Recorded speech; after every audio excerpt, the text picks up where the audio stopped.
Ms. Smith had another issue for the court. Yes.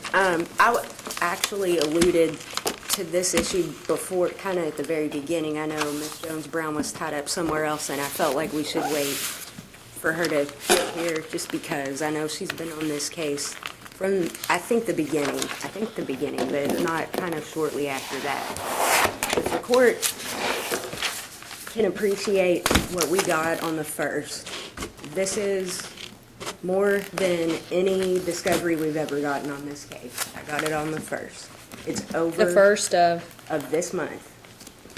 It is over 3 years old, 4 years old almost at this point. This murder happened in March 09. The court may or may not be aware of what happened that resulted in the first mistrial, but for numerous days in a row, I kept referencing some discovery that we already had, because that's one thing I routinely do. I want to see if something's referred to and is an oversight. Maybe I wasn't given that.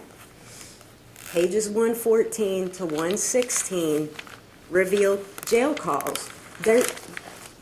That's why I was talking a little while ago about, yes, some things are not hearsay, and there are jail calls that we fully intend to introduce because they're not hearsay. However, and that's what led up to all of this stuff, there's 2 calls that are partially transcribed on pages 114 to 116 for 3 days in a row during the first trial. I kept saying, I don't have this.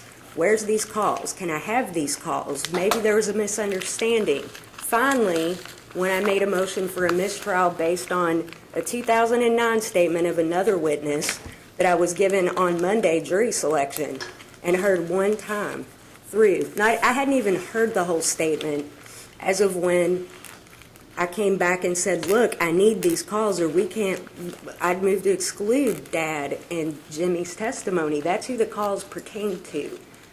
And I suspected that probably they were colluding and getting their story straight. Well, the court gave me a 2-day continuance after I received a disc with almost 300 calls on it, containing 44 hours of discussion between not only father and son, somebody named Little Steve, who I believe probably was the one who killed this woman. I mean, this is the first phone call. There's a call 3 minutes after the first 911 call by Dad to his house where an eyewitness, little kid, is telling him what little he saw. He was upset, excited utterances all over the place. There's another call, and then another call, all the same people, and in this third call, about 30 minutes after the first 911 call, a female whom I now know is sworn to be here, but I didn't even know her name when I heard this and came back to court. She indicates to Dad, James Hickman Sr., they said she names the shooter, where he's from, and what he drives. And I got that in the middle of the first trial. After I just was beside myself. I couldn't review all that information when I got a 48-hour continuance and I was given 44 hours of calls. I have now reviewed every single minute, and it's clear to me the real shooter's on there. Troya Shekels is on there. She's referred to. She talks on the phone. We still don't know who all the phone numbers are.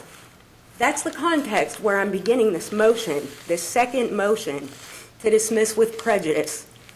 I'm not accusing anybody of misconduct. I know that one prosecutor is no longer on this case. This is outrageous. This is cell phone records for 11 accounts from 09. It's 4 years old. I mean, this is unacceptable, and there's no reason for this. And there's no way that the Commonwealth thought they already filed that. There's no way. There are accounts. So I'm confused, just so I'm clear what you're arguing. Are you saying that the phone call info was given to you mid-trial, last trial, or the phone call info I'm saying I've was given received, to you 4 days ago? I have received late discovery several times on this case. The first time, a few rounds of it, it was something that I think everybody really thought in the end would be overcome and the trial would just be completed.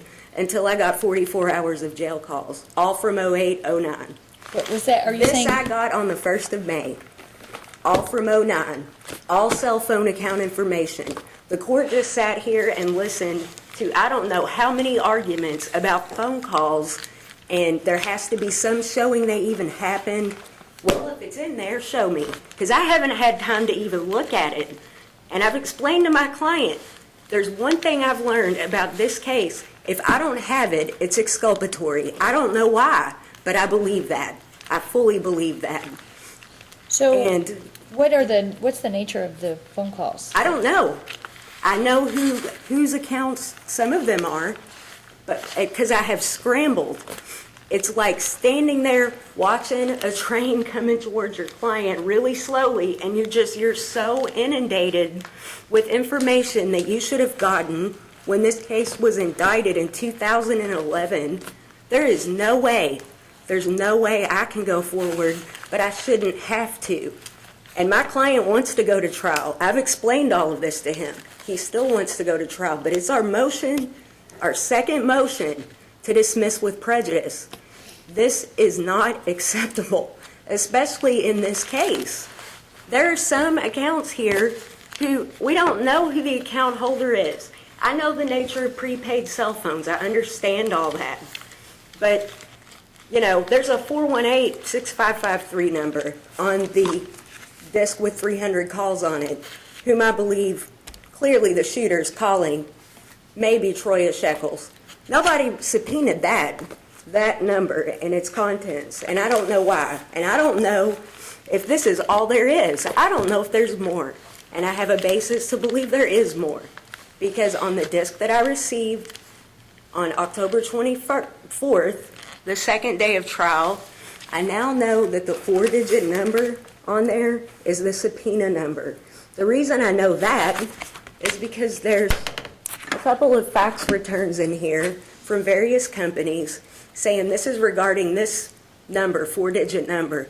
Clearly, they issued numerous subpoenas in 09 to the grand jury or, requesting stuff to the grand jury. Not all of those numbers are accounted for. I don't know.